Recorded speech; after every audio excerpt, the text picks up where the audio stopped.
Donc voici notre deuxième partie de cours du 22 avril 2019, statistiques à deux variables. Donc là, nous allons voir comment représenter la représentation graphique d'une série statistique à deux variables, ou une série double, on a dit plus haut, c'est écrit plus haut.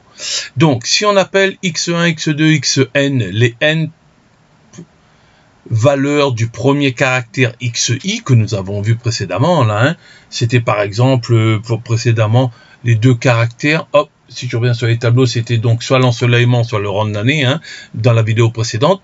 Et si on appelle y1, y2, yn les n valeurs du second caractère, qu'on le notera yi, comme on a dit précédemment, alors on représente cette série statistique double par un nuage de points dans un repère du plan. Alors le nuage de points, c'est très simple, on n'est pas impressionné, c'est constitué des points MI, qu'on notera MI, de coordonnées XI et YI.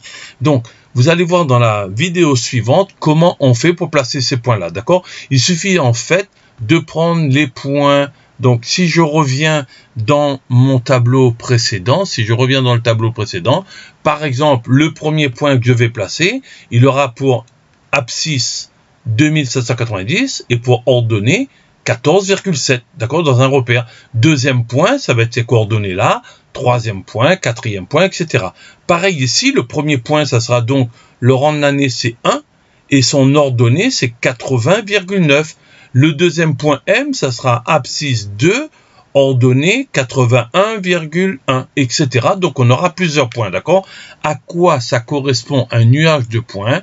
Vous allez voir dans les vidéos suivantes. Donc là, la nouveauté pour vous, c'est bien sûr le mot nuage de points. Donc, quand on représente une série statistique à double variable, à deux caractères ou série statistique double, on a un nuage de points, d'accord? C'est formé tout simplement par les points de coordonnées, c'est formé par les points de coordonnées xi et yi.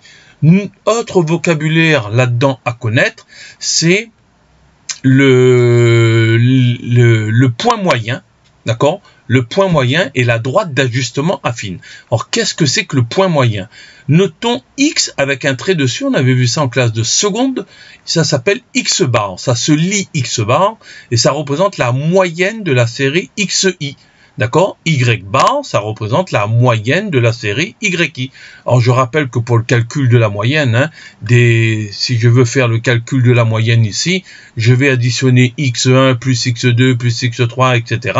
Et le tout, je vais diviser, comme il y a 7 valeurs en tout, je vais diviser par 7. Et j'aurai la moyenne d'heures d'ensoleillement pour les 7 villes. D'accord? C'est tout simplement ça la moyenne. Et on fait pareil pour Y bar, donc ça va être l'addition de toutes ces températures divisée aussi par 7, d'accord, qui va nous donner les coordonnées du point G, d'accord, et le point G s'appelle ici le point moyen. Tout à l'heure, c'était un nuage de points, on appelait ça un nuage de points, quand on représentait des points d'une série statistique double, et là, on appelle ça le point moyen du nuage de points, d'accord, et c'est tout le temps dans tous les exercices, ça s'appelle le point G et ses coordonnées x bar, y bar.